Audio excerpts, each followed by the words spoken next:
রনি আর Tony দুইজন খুব ভালো বন্ধু।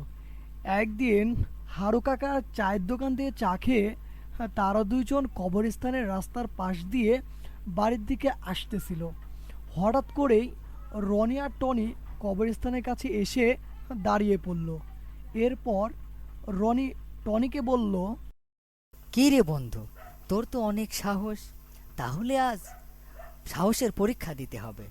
হ্যাঁ, আমার তো অনেক সাহস। কাকে মার্ডার করতে হবে একবার বল দেখিনি, এখনই মার্ডার করে আসছি।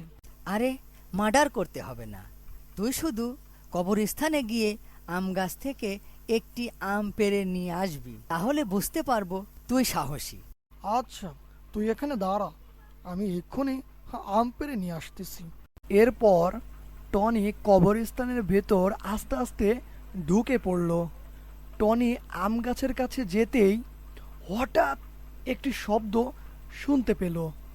শব্দ শুনতেই সে দাঁড়িয়ে পড়ল। কিসের কিসের শব্দ এটা?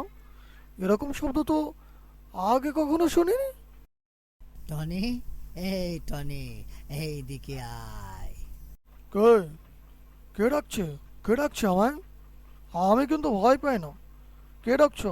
আমার সামনে এসো, আমার সামনে। এরপর টনি পেছন ঘুরে তাকাতেই ভয়ঙ্কর চেহারার একটা পেত আত্মা দেখতে পেল। টনি, তুই আমাকে দেখে ভয় পাস না। ও, তুমি আমার কোনো ক্ষতি করবে না? আচ্ছা, আচ্ছা, বলো দেখিনি কি করতে হবে আমায়। তেমন কিছু করতে হবে না, শুধু মসজিদে আমার নামে কিছু টাকা দান করে দেবে। আচ্ছা, ঠিক আছে, আমি তোমার কাজ করে দেব, কিন্তু আমার একটা কাজ করে দিতে হবে তোমায়।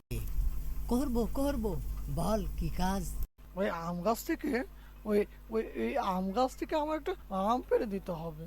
বন্ধুরা, আমাদের চ্যানেলটি সাবস্ক্রাইব করে আমাদের পাশেই থাকুন।